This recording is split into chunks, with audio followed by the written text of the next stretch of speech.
जय श्री राम। विष्णु के भय से हमनी के लंका के त्याग करे पड़ल। जब हमनी रसातल गईनी तो हमरा बड़ा दुख भइल।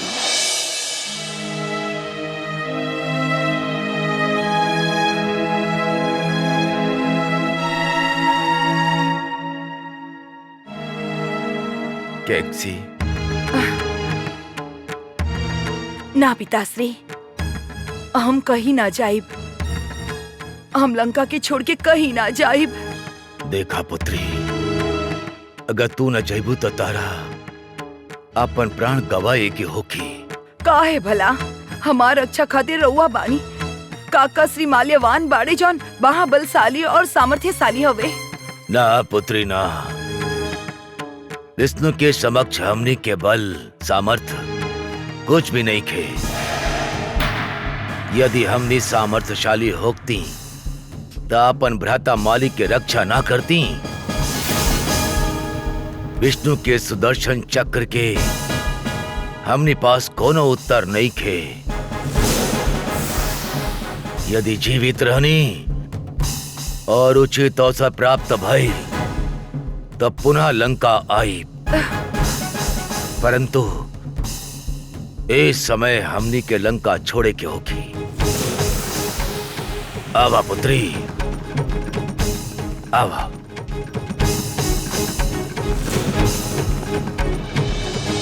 हमनी लंका छोड़ के तो गैल रही, लेकिन हम लंका के विस्मरण ना कर सकनी। कभी कभी हमनी रसातल से बाहर आवत रही तब पिताजी ब्राह्मण के वेश लेत रहन और हम ब्राह्मण कन्या के। ऐसा ही एक दिन जब हमनी रसातल से बाहर आई तो हम वो दिव्य विमान देखनी।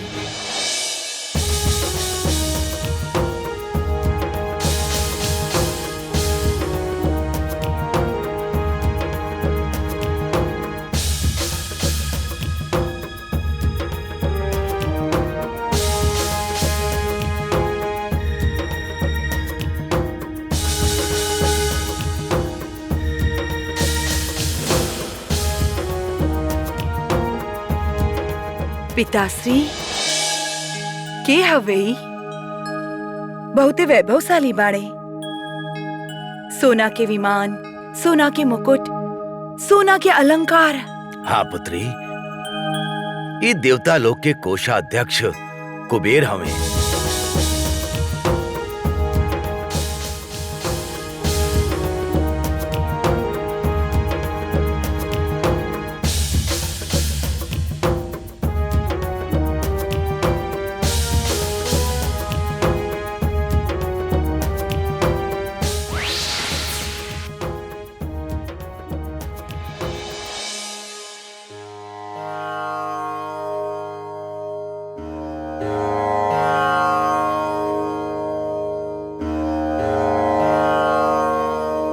प्रणाम पिताश्री। पिताश्री? हाँ कैक्सी, ऋषि विश्रवा कुबेर के पिता हमें।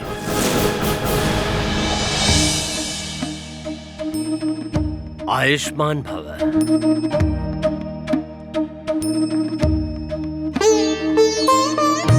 अब तो बड़ हो गए बड़ा पुत्र कुबेर। पिताश्री, पुत्र कितनो बड़ हो जाए परंतु सदैव अपन पिता से छोट ही रहेला। पिताश्री, हम राउर पुत्र और ब्रह्म ऋषि पुत्सल्य के पौत्र हैं। यही से सब देवता लोक के कोषाध्यक्ष हैं। कैसन बात आहार नया निवास स्थान लंका? लंका बहुत सुंदर बा पिताश्री, बहुत विशाल बा, बहुत मनोहारी बा और संपूर्ण स्वर्ण के बा। ए सृष्टि में लंका जैसन दूसर कोनो सुंदर स्थान है ये नहीं है। हम जानता नहीं पुत्र, यही से तो हम तारा के अपन निवास स्थान लंका बनावे खातिर कहले रही। पिताश्री, हम रउआ के अपन साथे लंका ले जाए खातिर आइल बानी। कृपया हमरे साथे चल के कुछ दिन खातिर वहां पे रउआ विश्राम करी। ना पुत्र कुबेर, लंका तो तारा जैसन देवता लोक के कोषाध्यक्ष खातिर ही उचित बा। हमरा जैसन तपस्वी खातिर त ये आश्रम बा। ठीक बा पिताश्री, जैसन राव आज्ञा। प्रणाम। पिताश्री, रउआ हमार विवाह के बारे में पूछत रही ना? हाँ पुत्री, हम ए विषय में तहार विचार जानल चाहतानी।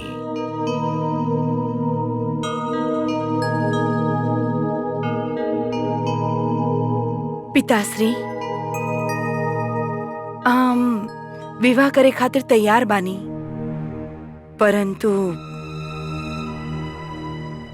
परंतु का पुत्री? यदि हमार विवाह कुबेर के साथे होता तब भी हम विवाह करब। कुबेर से विवाह? केवल लंका के महारानी बने खातिर?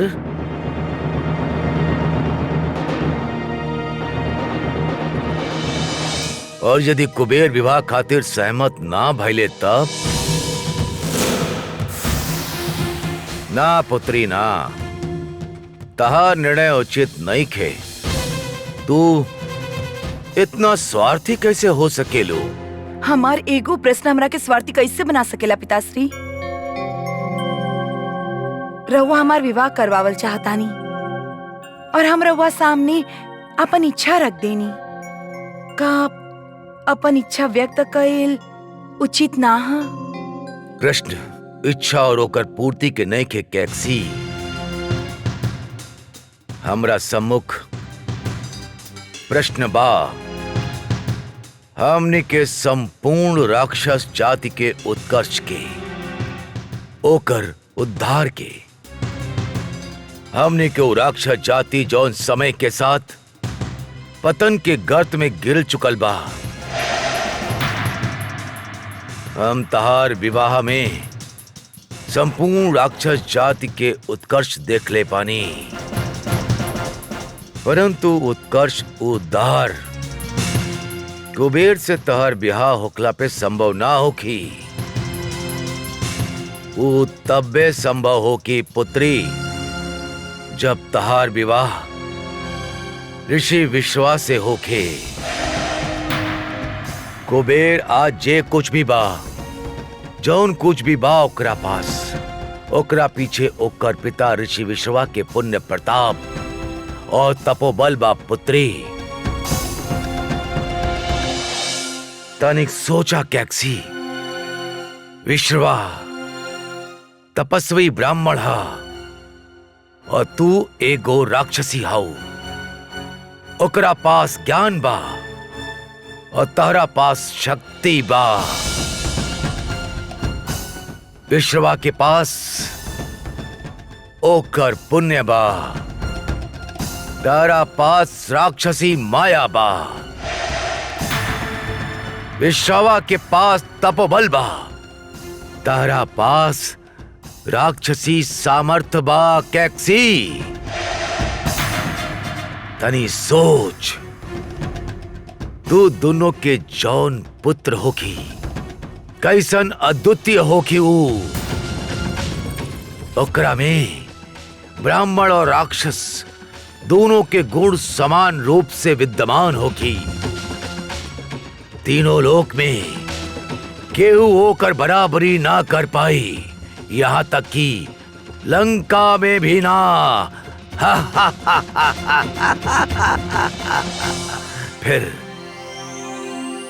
फिर हमने राक्षस के रसातल में चुप के रहे के आवश्यकता ना रही, काहे कि सब लोग के संचालन तहार पुत्र करी। कैक्सी, का बात बा कैक्सी? तू कौन सोच में पड़ गई लो पुत्री? ये कि कामर से विसरवा हमरा से विवाह करे खातिर सहमत होखी है। ए विषय में तू निश्चिंत रहा पुत्री। एकर उपाय बा हमरा पास। महर्षि विसरवा के साथे हमार विवाह भइल, परंतु साय काल के समय हम उनका से पुत्र के प्राप्ति की इच्छा व्यक्त कईनी तो बोलने। हे गजकामिनी, तू ऐसा क्रूर समय पे पुत्र प्राप्ति की इच्छा व्यक्त कैले बाड़ू, ऐसे तरह रूप और स्वभाव से क्रूर और राक्षस प्रवृत्ति के पुत्र प्राप्त होगी। महर्षि के बाद से डेरा के हम उनका से प्रार्थना कईनी, तब वो कहले, हे सुमुखी, तहार जौन आखिरी पुत्र होगी वो पुलस्त्य वंश के अनुरूप और धर्मात्मा होगी।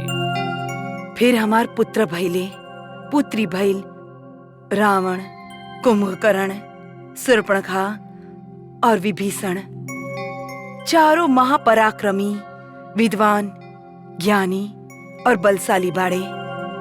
केवल विभीषण अपन पिता के तरह सात्विक और धर्मात्मा हा।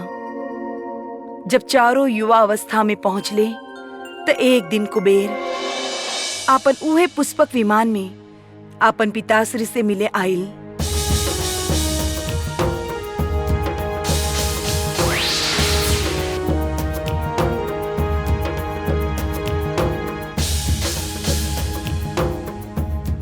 प्रणाम पिताश्री। आयुष्मान भव। माँ, वो दिव्य पुरुष के हा जे पिताजी से मिले आयल बाड़े। शीघ्र ही जान जाइब पुत्र। माँ, वो दिव्य पुरुष हमनिय तरफ देख रहल बा। वो देख माँ, वो हमनिय तरफ आ रहल बा। प्रणाम माताश्री। आयुष्मान भव पुत्र। रावण, अपन ज्येष्ठ भ्राता के प्रणाम कर। प्रणाम भ्राताश्री। तुहार कल्याण होखे रावण। माताश्री, आज्ञा दीही।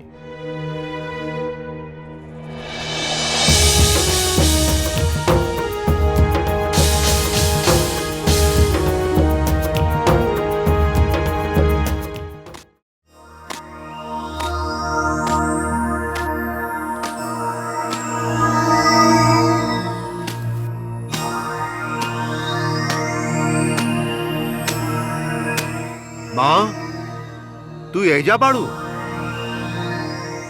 हम जब से वो अभिमान के देखले बानी, हमरो मन करता कि हमहू ओकरा पे चढ़ के आकाश में उड़ी, आनंद लीही। बस अपन सौतेला भाई के वैभव देख के खुश हो रहल बाड़ा।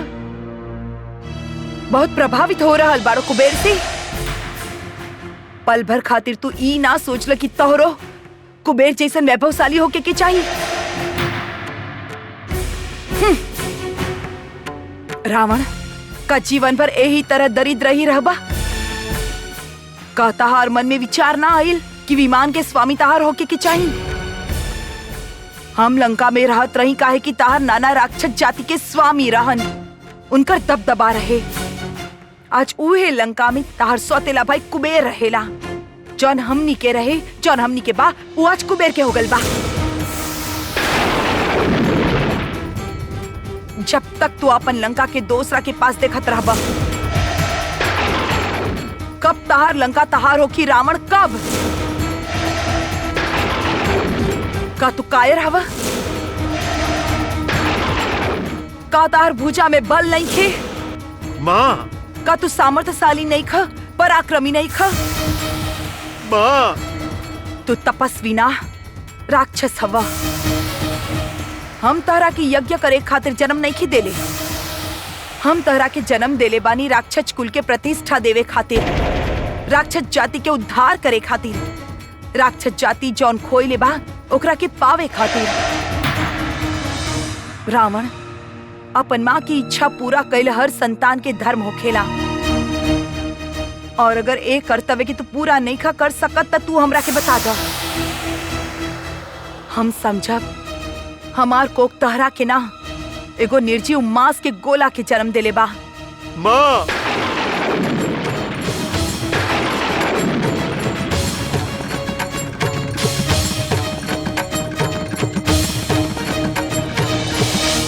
माँ,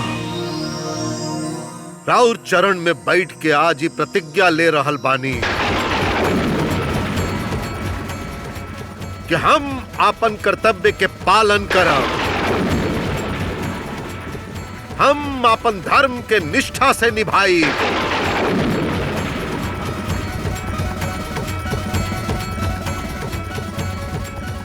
हम भ्राता श्री कुबेर से भी बलशाली और वैभवशाली बना।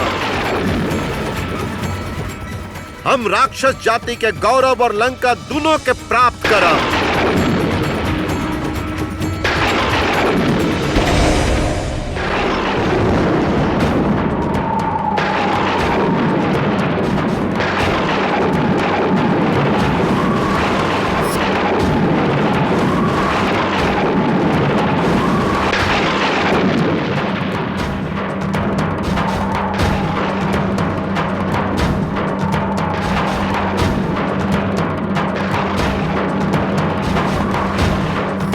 लागत तूफान आवे वाला बा भैया।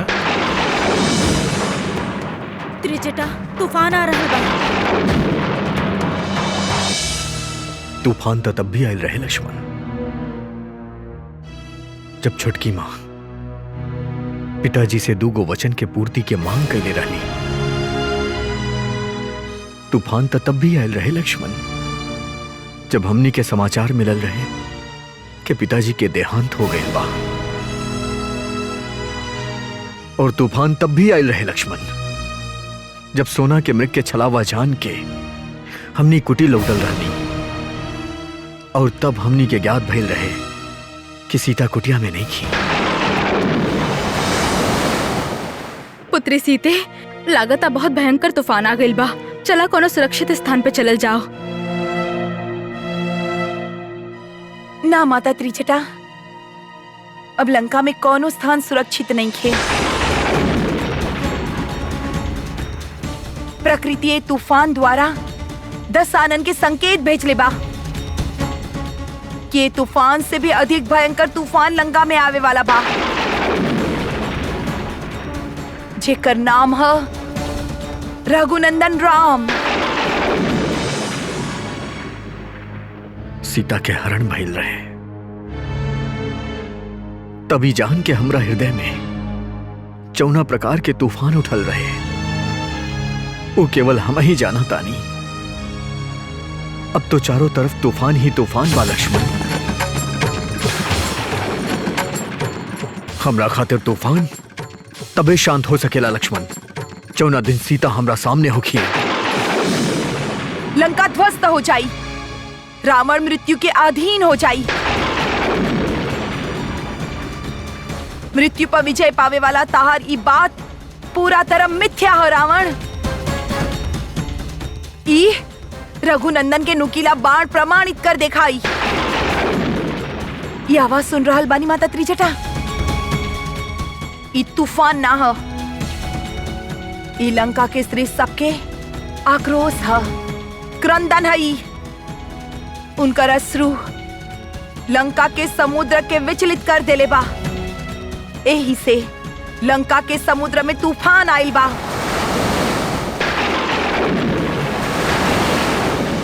ई तूफान हमार मन की दशा दर्शा रहल बा माता त्रिजटा। हमार मन की दशा दर्शा रहल बा। ई तूफान हमार पति रघुनंदन राम के हृदय में प्रलय उठावे वाला तूफान के प्रत्यक्ष रूप है। लंकेश और लंका के विनाश खातिर, लंकेश और लंका के विनाश अटल बा। जय श्री राम।